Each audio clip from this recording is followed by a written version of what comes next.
This is a video you might not have expected from a doctor. Despite being very skeptical about supplements in the past, I've come to realize they're not all just expensive placebos, and a select few are potentially very useful for many people.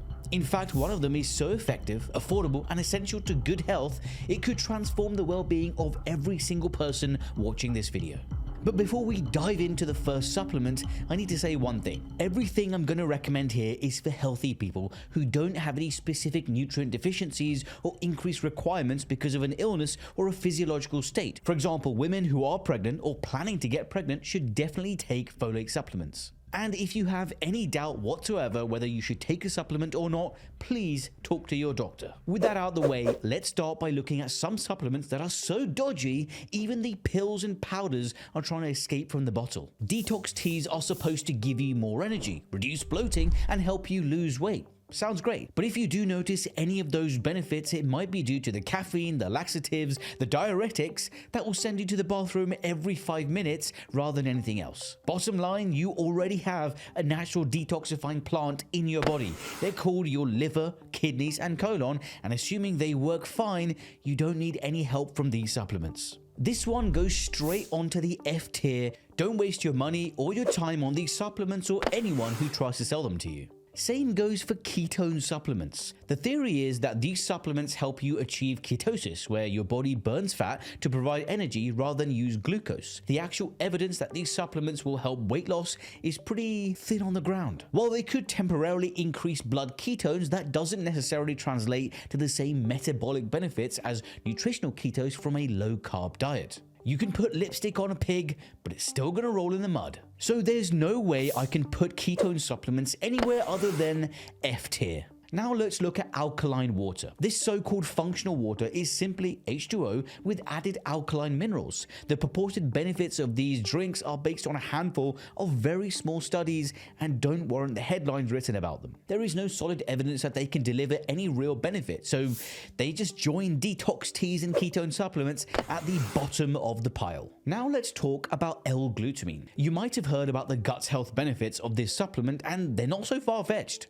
L-Glutamine is a conditionally essential amino acid, which means we naturally make it as part of the process of creating protein, but if we're sick or injured, we might not be able to make enough and then we need to consume more. There's limited evidence that L-Glutamine can alleviate the symptoms of IBS, and it may be useful for people who are recovering from surgery or injury, as L-Glutamine levels tend to be lower in these individuals and in these cases. But there's not so much evidence to support the benefits in weight management or in building muscle. You'd be better off just eating more protein. All that said, L-Glutamine is going on the E tier. You might have heard of something called Berberine, and specifically Berberine being touted as nature's Ozempic, a natural way to increase your GLP-1 hormone and keep you feeling full. And yes, there are some small-scale studies, mostly in animals, showing it may do this. However, any GLP-1 created in this way gets broken down by the body in a matter of minutes, so there's no real long-term benefit. If you are interested in a more sustained GLP-1 increase and an S-tier supplement that really does help with that, stay tuned. In the meantime, this is another one to avoid, so Berberine joins L-Glutamine on the E tier. Next up, we have multivitamins. You just pop one of these pills and it gives you all the vitamins and minerals you need for the day. The actual evidence that multivitamins provide any benefit is sketchy at best. One study from 2022 concluded that there wasn't enough evidence to decide whether multivitamins were overall harmful or beneficial, while another study published in 2024 found that people who regularly take multivitamins had a slightly higher mortality rate than those who don't. At the end of the day, if you're consuming a multivitamin that gives you 100% of the recommended daily amount of several different vitamins or minerals, and you're eating a halfway decent diet, you'll be getting way more than the RDA for some of those vitamins. Your body can only absorb a certain amount of micronutrients each day, and anything above that level simply gets sent out of the body in yellow or brown liquid missiles. So in a very real sense, if you're taking a multivitamin, there's a danger you might be pissing or shitting your money away. If not that, you can actually end up suffering from vitamin toxicity if your body stores up more micronutrients than it actually needs, for example in certain cases of fat-soluble vitamins. In some cases, your doctor might prescribe you a multivitamin to treat a specific condition. And I get it, you're traveling, your diet's in the gutter, maybe you can't afford a nutritious diet right now. In those cases, maybe multivitamins could be a useful temporary crutch. Those scenarios aside, you'd be better off spending your money on more fruit and vegetables. And don't forget, frozen fruit and vegetables are just as good for you as the fresh stuff and often way cheaper. That being said, I'm putting multivitamins on the D tier. Now let's talk about omega-3. Omega-3 is one of those supplements everyone has heard of and everyone knows is good for them, right? But if you ask most people what it actually is, well, would you know? Well, flounder no more. I'm going to explain. Omega-3 is a type of fat that is essential for our cells to work properly. It's an example of an essential fatty acid that can only be obtained through food or supplements. There are 3 types of omega-3. ALA, which we can get from plants like walnuts, seeds, and vegetable oils, and DHA and EPA, which we get from eating oily fish like sardines, tuna, and salmon. These fish get their omega-3 primarily from eating algae. We are able to convert ALA into DHA and EPA, but only in very small quantities. So if you don't eat fish for any reason, should you be taking an omega-3 supplement? The evidence is mixed at best and a bit fishy. Oh, brother, this guy stinks! One large-scale study, which gave 8,000 participants either a very high level of omega-3 supplements or a placebo, found that the people given the omega-3 had fewer heart attacks, fewer strokes, and suffered fewer deaths. However, that study involved giving people way more DHA and EPA they'd normally get from eating oily fish. On the other hand, other studies show that there is effectively no impact on health outcomes from increased omega-3 consumption. The problem with these studies is that if we're simply asking people how much oily fish they eat a day and then looking at what their health outcomes are, there are so many other factors not taken into account, like any medicine they're taking, how healthy they are, the rest of their diet. It's really hard to know what the difference omega-3 actually makes. All that said, if you don't eat fish because you're vegan, for example, or you're suffering from a chronic inflammatory condition like cardiovascular disease, type 2 diabetes, then in these cases, maybe taking an omega-3 supplement may give you some benefit. And you can get vegan omega-3 supplements too, made from algae, but they are pretty expensive at the minute. If you don't fall into one of those categories I just mentioned, you're probably better off saving your money. Omega-3 is going on the C tier. It won't krill you, and salmon had to tell you the truth, didn't they? Never mind the supplement, I think these puns of mine belong in the C tier too. Oh boy, on to electrolytes. Electrolytes are minerals like sodium, potassium, and calcium that are essential for the regulation of certain bodily functions, ranging from nerve transmission to blood pressure. The claims made about electrolytes include improved hydration, improved athletic performance, and faster recovery from exercise. The one claim that really does stand up is the need to consume additional electrolytes after strenuous exercise. When we sweat, which by the way is just filtered blood, we lose electrolytes. That's why sweat is salty. And you may be surprised to learn that we can easily lose up to a liter of sweat during an hour of physical activity. That volume of water can double depending on the individual's metabolism, how strenuous the activity is, and how hot it is. So electrolyte supplements are useful for anyone exercising for an extended period of time, particularly if they're a heavy sweater. The point is that we're all different in how much we sweat and how much exercise we do. So it's really impossible to give a general recommendation for every single person. As for the other benefits I mentioned, again, the weight of evidence doesn't warrant the need for electrolyte supplements for most people most of the time. Unless your doctor prescribes you one because you're violently hosing chocolate lava out of one end, or you're sweating buckets or vomiting, or you're exercising so intensely that you need it, you can probably give them a miss. Again, it's a C tier for electrolytes. Now, time for the D. What do you mean by that? Vitamin D. Perhaps you know our skin makes vitamin D from exposure to sunlight. So if you're a night shift worker or you don't get out of the house in the daylight hours for whatever reason, it might seem like good sense to take a vitamin D supplement. Indeed, in the UK, the NHS recommends people take vitamin D supplements during the winter months and all year round if you have dark skin or you don't get enough sunlight on your skin for any reason. However, here's what happened when vitamin D was put to the test.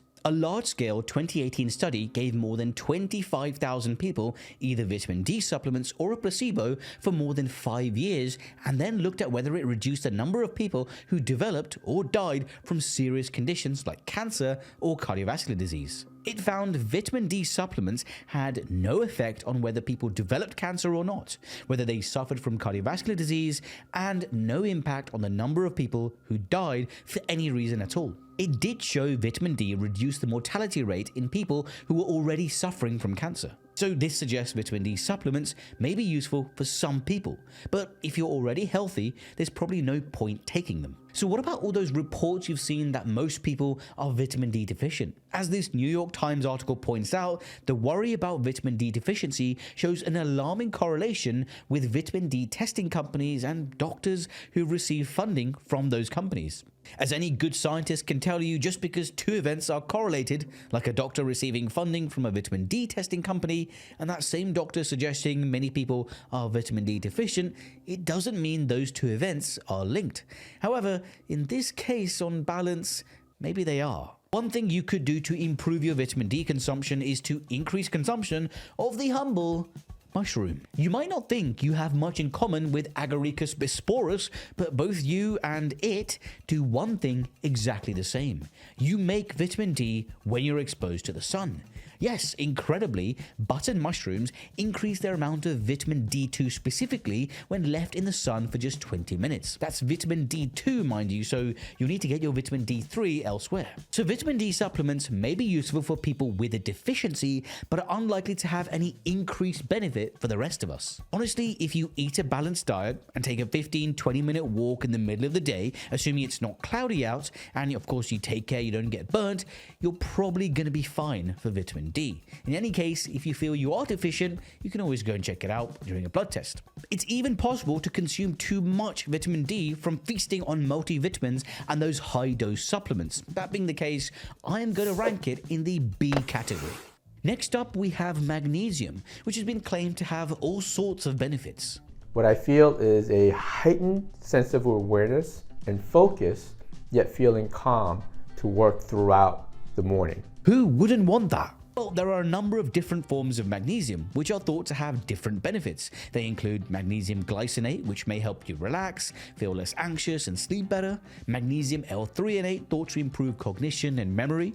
Magnesium sulfate, aka Epsom salt, used to treat aching muscles. Magnesium citrate, which can be a gentle form of drain cleaner for your intestines. And magnesium lactate, thought to reduce feelings of stress and anxiety. Magnesium L-threonate is probably the best supported out of all of these compounds.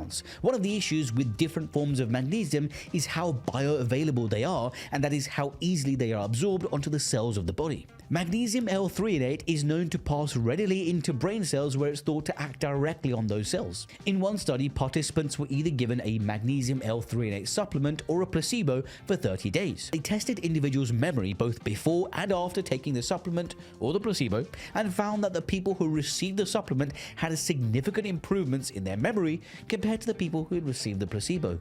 That said, most of the research done on magnesium L-threonate has been done on animals, so might not fully apply to humans. One of the biggest myths about magnesium is that it's a micronutrient most commonly deficient in adults. There's actually no real evidence to back this up. If you think you might be deficient in magnesium, get a blood test done and that'll prove it one way or the other. Magnesium is one of those supplements that won't hurt you if you take it without needing it, except maybe hurting your wallet. Just make sure you get the right one, and if you take a supplement designed to have a laxative effect to help you sleep, you might just find it does the opposite effect. For now, I'm going to place this supplement in the B tier. Okay, you gym rats and protein gobblers, let's talk about protein powder. Protein rocks. Are you guys talking about protein? I love protein. I love protein too. We know you love protein. First of all, where does it come from?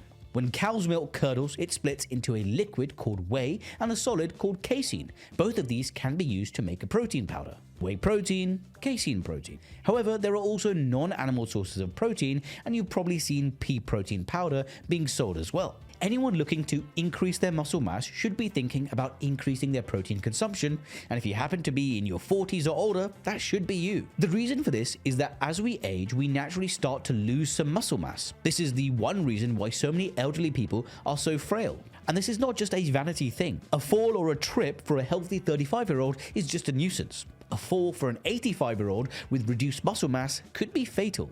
Now, you could try just eating more protein, but a protein powder will be much quicker and more convenient, unless you plan on taking a steak sandwich to the gym. And for example, if you wanted to make a protein smoothie, you could supercharge it by adding berries or a banana for added phytonutrients and fiber.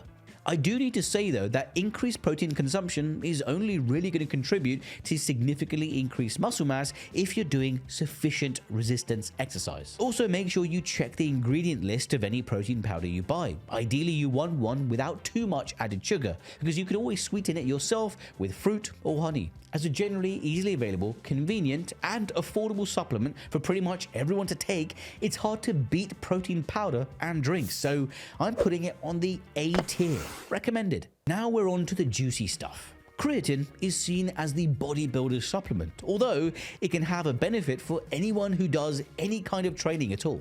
Creatine monohydrate is the most common form of this supplement. It helps to stock up the levels of phosphocreatine in muscle and other cells, so try not to get all worked up about other versions of it. Basically, this molecule helps muscle cells create energy, so by supplementing creatine, you can simply get your muscles to do more work when you're exercising. We do get creatine from most meat products, which means that vegetarians and vegans tend to have less of it than meatheads. One study showed that vegetarians taking creatine also gained improvements to their memory and brain function, as well as increased muscle mass. Who would have thought brain and brawn could come in a single supplement? It's been widely studied, and there are no major negative side effects that we know of when we take it in the correct dosage. The only thing you need to remember is to take it consistently, so whether you use powder, gummies, or whatever, go with what works for you. And just in case you've heard of any of the following scare stories about creatine, it doesn't cause kidney problems, assuming you have healthy kidneys to begin with. It doesn't cause hair loss, and it's suitable for all ages and for men and women as long as it's taken in line with recommended guidance. So as an effective and safe supplement for improving physical and maybe mental performance, I'm giving creatine an S rating. Now let's talk about my favorite nutrient, fiber. If life were a Disney movie and Fairy Godmother was going to hand out supplements, fiber would be at the top of her list. The benefits of fiber really do seem to be almost magical. It can improve the gut health, for example, improve gut motility, reduce straining, lower the risk of hemorrhoids and diverticular disease, reduce bloating and cramps, lower LDL cholesterol levels, lower blood pressure, improve blood lipid profiles, regulate blood sugar levels, reduce the risk of type 2 diabetes, increase feelings of fullness, feed friendly bacteria, the prebiotic fibers. It's associated with a lower risk of colorectal and other types of cancer. It's linked to reduced risk of all-cause mortality and can even relieve symptoms of IBS. Who doesn't want all of that? Different types of fiber include soluble fiber, which dissolves in water to make a kind of thick, viscous gel as it passes through the gut, and insoluble fiber, which basically stays intact as it passes through our personal plumbing. Soluble fiber is found in apples, beans, and oats, to name just three, and can help to lower blood sugar and cholesterol levels because it takes a long time to digest and naturally raises GLP-1 levels. It leaves us feeling fuller for longer. We can get insoluble fibers from nuts, vegetables, whole grains, and because it doesn't dissolve, it adds bulk to our stools, helping us to be regular. A third type of fiber is resistant starch, so called because it resists digestion in the gut. This means when it hits the digestive system, it feeds the beneficial bacteria that are there, which in turn produce all sorts of beneficial molecules that have benefits all over our bodies. Now, the recommended daily amount of fiber is 30 grams, but that's a minimum, and most people would benefit from eating more. It would be great if fiber came in donuts, but the reality is nature packed fiber into the foods we tend to eat the least of, fruits and vegetables. So if you struggle to get enough fiber from your diet, a supplement might just be the job. And actually, I'd probably recommend this even if you do eat a good amount of fiber in your diet, because in my opinion, more is always better. There are two different useful fiber supplements. Number one, psyllium husk is the name given to seeds of a number of plants from the Plantago family. It's rich in soluble fiber and it's great for adding to smoothies or yogurts, which is how I do it. Number 2, however, for the massively positive impact it has on the gut microbiome, my favorite are prebiotic fibers. Yes, you can get this fiber from food, but given how important it is and how shockingly bad we all are at eating enough of it, I think a supplement can be really useful even for those of us who are already eating a good diet. You'll find these supplements as capsules, gummies, chews, and in powder form, which I think is the easiest. And they're relatively inexpensive. Just be aware that with these supplements, if you're not consuming lots of fiber already, you need to start low and go slow. Given all of that, I think it's by far the most important supplement anyone could take, and so I'm giving psyllium husk and prebiotic fibers an S tier rating. I'm just left with one supplement to talk about, which is probably the one supplement more of you take or have taken than any of the others I've spoken about: probiotics. It might surprise you, but I'm putting probiotics on the B tier and maybe even slipping down to C tier. And to find out why they might be useful for some people, but almost certainly not for everyone, click here to watch this video now.